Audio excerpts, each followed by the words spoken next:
No one inside the Christmas Café realized they were about to witness something unforgettable. Not the pianist playing softly near the window. Not the couples laughing beneath the golden lights.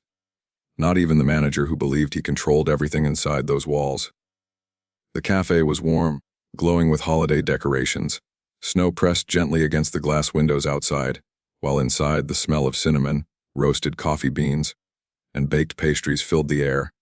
It was the kind of place where people came to feel important, where every cup was expensive, every table reserved, and every seat quietly judged by who deserved it. That night felt ordinary, until the girl spoke.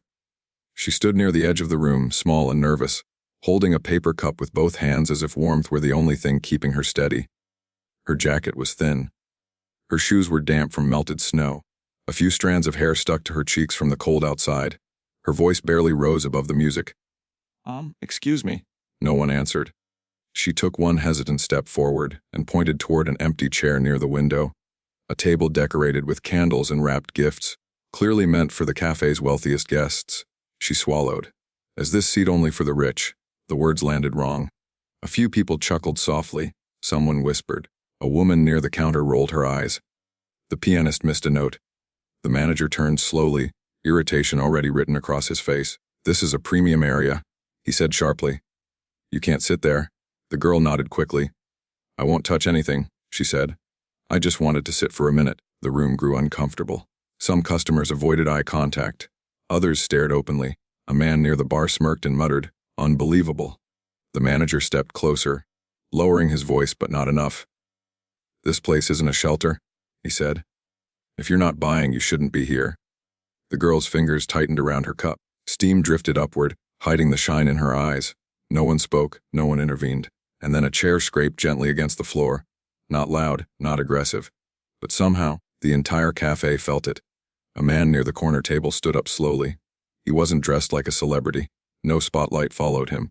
No one recognized him at first. He wore a simple dark coat, his coffee untouched beside him. Steven Seagal looked toward the girl. Then he looked at the manager. The music stopped completely. The air felt heavier, as if something invisible had shifted. Steven took one calm step forward and said quietly, "Did she just ask for a seat, or did she ask for permission to exist?" Silence filled the cafe. No one knew the answer yet, and no one realized. This was only the beginning. Earlier that evening, the Christmas Café had felt like a world of its own. Outside, the city shivered beneath falling snow. Streetlights reflected softly off the icy pavement, and people hurried past with scarves pulled tight around their faces. But inside the cafe, winter was kept politely at a distance. Warm golden lights hung from the ceiling like tiny suns. Red ribbons wrapped around polished wooden pillars. A tall Christmas tree stood near the entrance, covered in ornaments that sparkled every time the door opened. Soft piano music drifted through the room, slow and comforting. The cafe was famous for its atmosphere, and even more famous for its prices. Every table carried a small brass sign reading "Reserved." The cups were porcelain. The napkins were folded precisely. Even the silence between songs felt expensive. People came here not just for coffee, but to be seen. Near the center tables, a group of business executives laughed loudly, their watches flashing as they lifted their glasses. At another corner, a young couple took photos of their drinks from every angle, adjusting the lighting before each shot. Near the bar, a family argued quietly over dessert options that cost more than most dinners. Everything looked perfect. Steven Seagal sat alone near the side window. He had chosen the seat deliberately, away from attention, away from conversation. His coat hung over the back of the chair. Steam curled upward from the untouched coffee in front of him. To most people, he looked like just another customer. He wasn't scrolling on his phone. He wasn't watching the pianist. He was watching people. Years of discipline had taught him something most never learned. You could tell a lot about a place by how it treated those who didn't belong. The waiters moved quickly between tables, polite smiles fixed firmly in place. Their kindness was practiced, warm, but conditional. They lingered longer beside customers with designer coats, and passed quickly by anyone who seemed undecided. Near the entrance stood a small donation box decorated with red ribbon, "Christmas Charity Fund." The sign read. Coins clinked inside whenever someone dropped change in, often accompanied by a glance around, to make sure others noticed the generosity. The manager watched everything. He stood tall behind the counter, suit perfectly pressed, eyes constantly scanning the room. When someone important entered, his expression softened instantly. When someone questionable approached, his jaw tightened. Order mattered here. Appearances mattered. And tonight the cafe was full. Laughter echoed. Glasses touched. Plates were cleared and replaced again and again. It felt safe, predictable, comfortable. The kind of place where no one expected trouble, because trouble usually wore poor clothing and stayed outside in the cold. Then the door opened. A rush of winter air swept through the cafe, cold enough to turn a few heads. Snowflakes drifted in briefly before melting on the warm floor. A small figure stepped inside. She hesitated just beyond the entrance, as if unsure she was allowed to cross the invisible line between outside and warmth. Her jacket was too thin for December. Her sleeves reached past her wrists. Her shoes left damp footprints on the floor. She looked around once, then again. No one greeted her. The pianist kept playing. Conversations continued. The door closed behind her with a quiet click. She walked slowly toward the counter, counting coins in her palm. That was when Steven noticed her, not because she was loud, but because she was trying very hard not to be seen, and in a place built entirely on being noticed. That made all the difference. The girl stood quietly at the counter, her hands clenched around a small pile of coins. They were mismatched, some dull with age, some scratched, some barely recognizable. She placed them gently on the marble surface, lining them up as if afraid even the sound might disturb someone. "Hot water, please," she said softly. "If that's okay." The barista hesitated, not because the request was difficult, but because he didn't know whether kindness was allowed without permission. He glanced toward the manager. The manager's eyes narrowed. "Hot water?" he repeated flatly. "Yes, sir," the girl replied quickly. "I don't need sugar." A few customers nearby exchanged looks. Hot water wasn't on the menu, but neither was cruelty. The barista poured the water anyway, sliding the paper cup toward her with an apologetic smile. The girl nodded gratefully and stepped aside, clutching the warmth like something precious. She didn't sit. Instead, she stood near the wall, careful not to block anyone's view. She sipped slowly, savoring the heat, her shoulders finally relaxing after the cold outside. Steven watched quietly from his table. The girl's eyes wandered across the cafe. The lights, the tree, the wrapped boxes beneath it. She stared longest at the window seats, where the snow looked almost beautiful from the warmth inside. Near one of those windows sat an empty chair. Perfectly clean, perfectly unused. A small sign rested on the table, "Premium Reservation." She took a hesitant step forward, then another. Each step felt heavy, like she was breaking an unspoken rule. When she reached the table, she stopped. Looked down, then back up. Her voice trembled slightly, but she spoke clearly. "Excuse me." No one responded at first. She turned toward a nearby woman. "Is this seat only for the rich?" The question wasn't loud, but it echoed. A man snorted softly into his drink. Someone laughed under their breath. Another guest shifted uncomfortably. The woman didn't answer. The girl's cheeks burned. She glanced down at her shoes, then back at the chair. "I can move," she added quickly. "I just wanted to sit for a minute." The manager appeared instantly, as if summoned by discomfort. What do you think you're doing? He snapped. I asked first. The girl said, pointing at the chair. "I won't touch the table. This area is for paying customers," he said sharply. "You can't sit here." "I bought water," she replied softly, holding up the cup. A few people sighed. Someone whispered, "This is awkward." The manager leaned closer, lowering his voice but not enough. "This is a high-end cafe," he said. "People come here for a certain atmosphere. Am I ruining it?" Silence followed. Steven's jaw tightened slightly. The girl stepped back. "I'll stand," she said. "It's okay." She turned away. But before she could leave, the manager added, "You shouldn't even be inside if you can't afford proper drinks." That was when the laughter stopped. The pianist slowed his hands. Conversations faded. The warmth in the room suddenly felt artificial. The girl's fingers trembled. She whispered almost to herself, "My mother said this place smells like Christmas." Her voice cracked. "She cleans offices nearby. I just wanted to feel what she talks about." No one responded. Not one person. The girl turned toward the door, trying not to cry. That was when Steven Seagal pushed his chair back. The sound wasn't loud, but it cut through the cafe like a blade. He stood slowly, placing one hand on the table, steady and calm. The manager glanced at him, irritated. "Sir, this doesn't concern you." Steven looked at the empty chair by the window, then at the girl, then back at the manager. "Funny," he said evenly. "Because from where I'm standing it concerns everyone." The manager scoffed. Are you going to tell me how to run my cafe? Steven's eyes didn't harden. They softened. How much does that seat cost? The manager blinked. Excuse me? The chair, Steven repeated. How much? People leaned forward. Phones shifted in hands. The manager straightened his jacket. It's part of a premium table. Steven nodded once. I'm not asking about the coffee, he said. I'm asking how much it costs for a human being to sit down. The room fell completely silent. The girl looked up at him, and in that moment, everything began to change. For a moment, no one spoke. The question hung in the air like smoke, uncomfortable, impossible to ignore. The manager let out a short laugh, the kind meant to reclaim control. You're being dramatic, he said. This is a business, not a charity. Steven didn't move. The girl stood frozen near the table, unsure whether she had caused trouble or found help. Her fingers clutched the warm cup so tightly that steam fogged her glasses. The manager pointed toward the entrance. You can finish your drink over there, he said, near the door. The girl nodded quickly. I'm sorry, she whispered. She turned to leave. Something inside Steven shifted, not anger. Recognition. He had seen this before, not just in cafes, but in airports, studios, offices, places where power hid behind politeness. Cruelty rarely shouted. It usually smiled and called itself policy. Steven spoke again. She didn't break any rules. The manager sighed loudly. Sir, with respect, she's disturbing our guests. Steven looked around. No one met his eyes. Some stared into their cups. Others pretended to check phones. A few watched eagerly, waiting to see what would happen next, but not willing to help. The manager gestured toward the room. These people pay good money to be here. Steven nodded slowly, and she paid with courage. A few customers shifted uncomfortably. The manager's smile tightened. This isn't a debate. He turned to the girl again. Please leave. Her shoulders slumped. She took one step toward the door. Then another.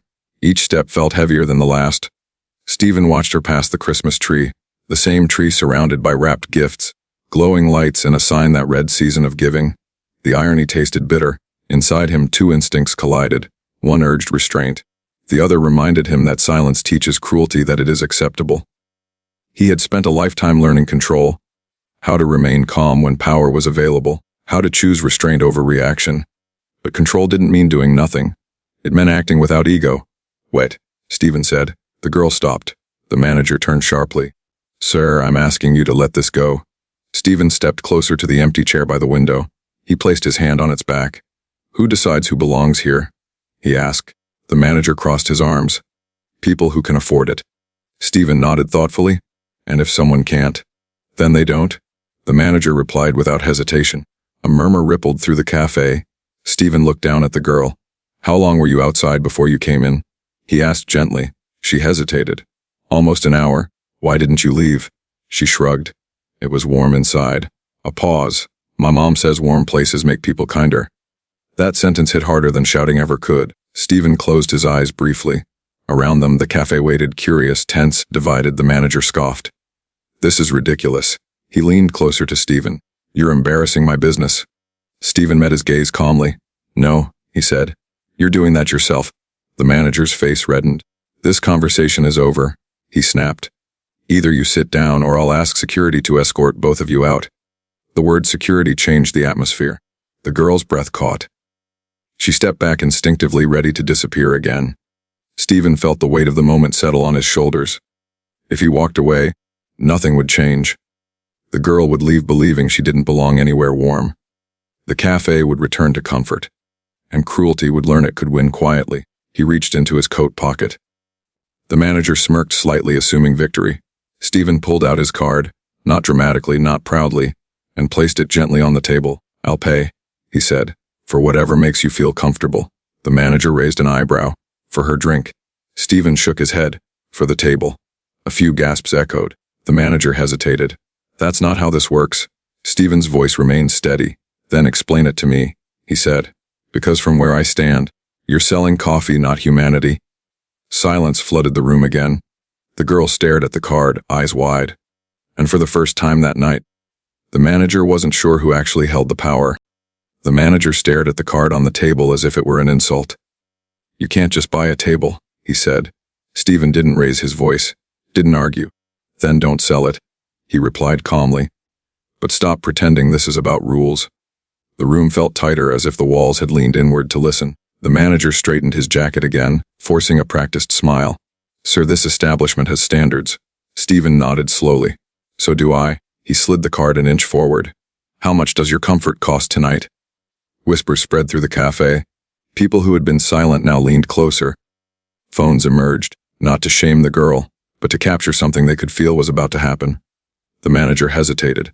He named a price. It was absurd, enough to make several customers glance at one another in disbelief. Steven didn't blink. Fine, he said. The barista froze. The manager reached for the card, then stopped. Recognition flickered in his eyes. He studied Steven's face again. Wait, he said slowly.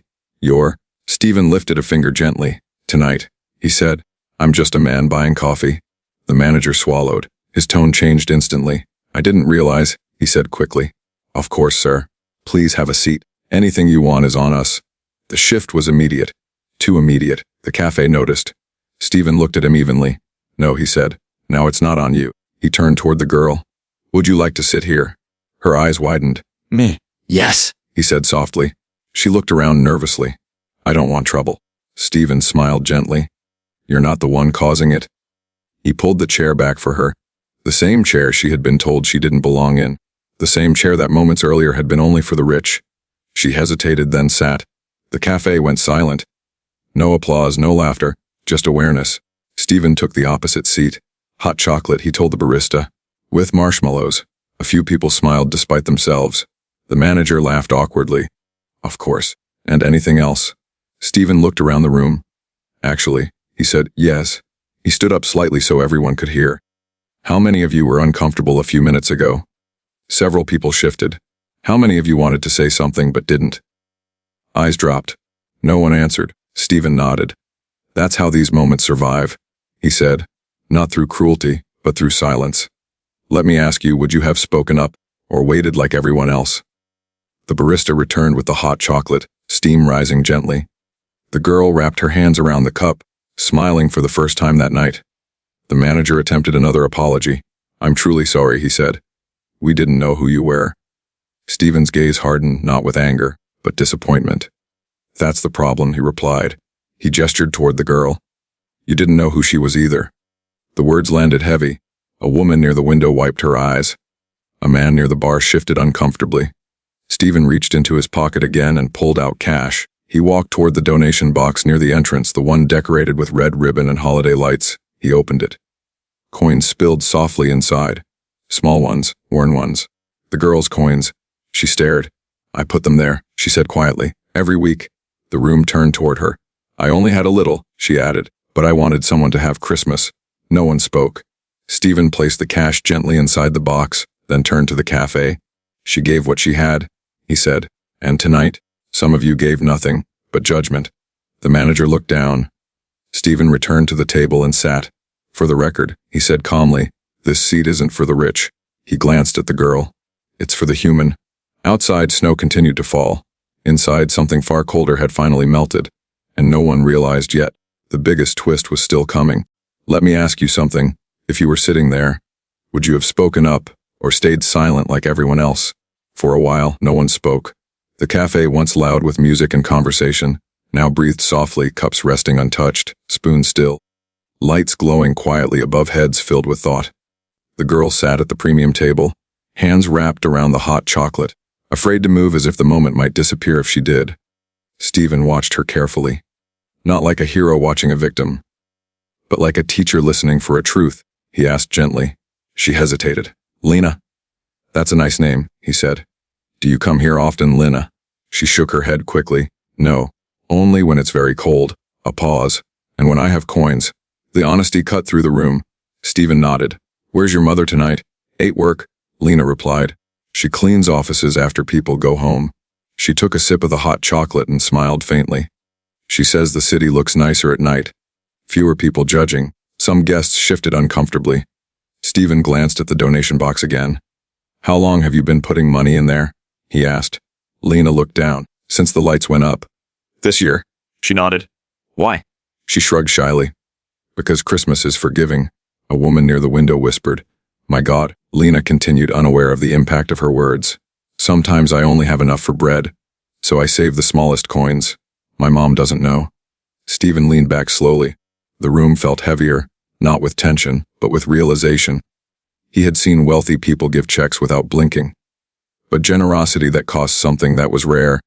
"Do you go to school?" he asked. She said, "When I can." "When you can." "My mom gets tired," Lena explained. "Some days she sleeps through the morning." Silence answered her. Steven looked around the cafe.